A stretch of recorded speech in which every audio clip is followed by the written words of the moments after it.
why you wanted to be here today, Curtis. It's something that is very important to me when it comes to speaking to and helping youth. I was here a few months ago in August, and I spoke in front of the Colorado Public Defender's Office and spoke to them about the necessity when it comes to not just youth, but people that wind up in situations and they need someone to fight for them. I think that outside of the courtroom, that's the same.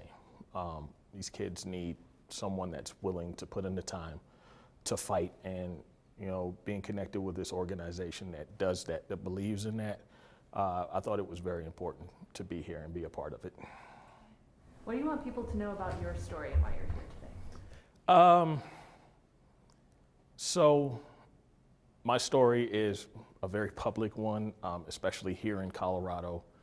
I served 24 years in Colorado prisons for a crime I was a part of at the age of 15.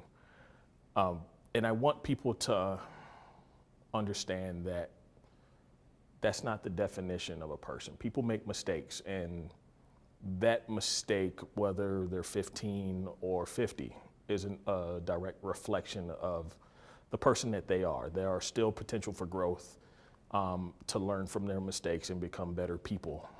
And I want people to see that I put in the effort to not just promote or talk about the fact that I've changed, but that I take the time to live out the things that I say and to be a representative for others who have made mistakes and put themselves in bad situations, and just want the opportunity to show that they can be improved, better individuals. When you look at this group of young boys, what do you think about? What do you want to do? What do you want to tell them? What kind of feelings do you get when you see them? The honest answer to that is I want to tell them what I wish I had heard when I was their age, and that's the truth. I think you do a very big disservice when you try to mold children into just your view. They're at an age where they are still trying to figure out who they are, develop themselves as an individual, and grow and mature as people. And I like to convey who I was, both as a child when the crime happened and my journey through prison, all the difficulties I've faced, all the hardships I dealt with, in brutal honesty, and just provide them with that insight that maybe helps them, if they wind up in a situation, reflect and be like, well, he went through something like this, or to give them the hesitation that this similar situation kind of led him down the path that I don't want to go down, and hopefully be able to change a life, even if it's just one. What are some of those things that you wish someone told you as a kid? The biggest thing is that you are enough. I don't think that children are ever told that. I think that our society has a tendency to tear kids down and make them feel like they aren't enough, and put them in a position where they have to try too hard to prove that they are good enough when they are. They are children, as I've said, that are still learning. They're still growing. Everyone makes mistakes, especially children. We're products of our experiences, and they have to go through these experiences to become who they are and to reach what they're going to be. So I just want them to understand that, and to understand that it's not too late. I've spoken at a juvenile detention facility, and many of those kids conveyed to me that they felt like they had made a mistake and their life was over. You can come back from your worst mistake. I tell everyone that the last mistake that you made isn't the last one you're ever allowed to make. It's just the last one that you made. Oh, okay. So today, how has it been? How have the workshops been? What have you seen? What's been good about today? I love the fact that there is a very big element of honesty here. That is something that is very important when you deal with youth. First off, you will never get a child to open up to you until they believe in you. And they will believe in you with honesty. Short of that, they'll tell you enough to get you to leave them alone without ever actually opening up to you. So that's big. The other thing is creating this atmosphere where these kids are empowered to not only empower themselves, but to go out and spread it. We can talk whether it's news related or whatever, about the many instances you see the bad seeds, as they would label them, that can influence children and lead them down a wrong path. Think about the power of taking a good seed and putting it in a position to influence others and take these kids in a better direction. That's a very powerful thing. Is there any, like, I know this is a hard question to ask, but like broad message that you want people to hold on to after watching this story? The broad message that I deliver is that it's never done. Life is a difficult struggle, and it takes time and effort in everything. For me, that's what I offer. I'm a person that is now stepping into the realm of social media, and it is for my personal benefit because I am a gamer at heart. I'm labeling myself the oldest free agent esports athlete, seeking to be signed by a team. But my forum is also there so that when I go and speak to these kids, they know you're welcome to come talk to me when I'm streaming. You can come ask questions, continue dialogue. Let me know how your stuff is going. I will stay involved. I will stay with you throughout the process. I'm not just here to talk and walk away and become that guy that said that one thing that one day. I want to be a presence in their lives and a continual presence. How's it been like being back here in Colorado?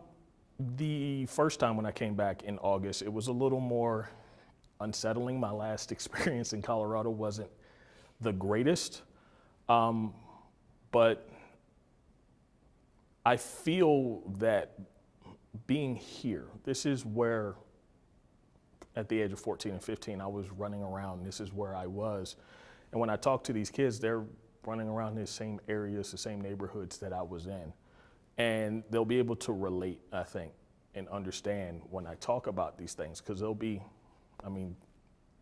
30 years later, things have changed, but so much is still the same, and they'll be able to understand the things that I say, I hope. We appreciate you being here, that's for sure. I'm always willing, honestly. I tell everybody that, and if anybody asks, I will be on a plane and come back. We're seeing youth violence rising every year, year to year. What's the message there? What do we need to do about that as adults? I think as adults, that's a very layered question, because society dictates so many times what people can and cannot do. And I think the one thing that these kids need is time. They need their parents' time. They need their family's time. When, life is forcing you to both have to work very long term and put your child in someone else's hands, or sit in front of social media influencers, they're kind of lost to, in a sense, a system. My wife personally wants to have a child, and I've told her that I won't do that until I can be the father that I want. I don't want to put my child in someone else's hands for 10 hours a day. I want to raise my child and influence my child. And when they don't get it at home, they'll go find it somewhere. And they find it amongst peers, and all of the peers that they find aren't the best influences. So that's the difficulty. There are so many children that might be sitting in YOS right now. They might be sitting in DRDC, either waiting to be charged as adults, maybe being charged as adults, and being looked at as a lost cause. And too many times we pay attention to the end result and not the circumstance that led to that result. A term that I have heard used, and I've heard used by specific district attorneys here, and I won't say names, that's why I was laughing, is that they're able to identify the children that will eventually wind up in prison. And it seems like the funding goes to making sure when they commit that crime, they're locked away for as long as possible, instead of creating preventative measures to make sure they never get to that point where they have to be tried. You can't completely ask the children to change. Change the system, change the family system, change the support system to help them be better. They need the help. We're adults. We've developed into who we are. They need more help than we do. How did you get to where you are today? It's so difficult. You were 15 years old when everything happened to you. how did you get here? How are you here, you know, speaking, being a keynote speaker, influencing so many kids, having your own TV show? How did you get here? It was a long, difficult journey, but I got here by taking the hardest look at myself. I served 24 years in prison, and people have their opinions about whether it was too long or not long enough. What people don't understand and what I can convey is that they have to understand that the sentence that I was serving wasn't the one that the courts gave me. I served the sentence that I gave myself, and I imposed that because of the weakness that I recognized that I allowed to dictate my circumstance. I am very blunt and very honest, and I say things that people feel like I shouldn't say. And one of those is that I did not fire the gun that killed an innocent man that night. But I had the power to do the right thing, which was go to someone that could have put a stop to it, and I didn't. And the motto that I carry for myself, my motivation, is that I can look back at that circumstance and say that there was someone that I could have helped, and I failed. I don't ever want to say that again. You're showing that to these kids here. I try. I try to do the best that I can. Everything won't be perfect, but I will always try.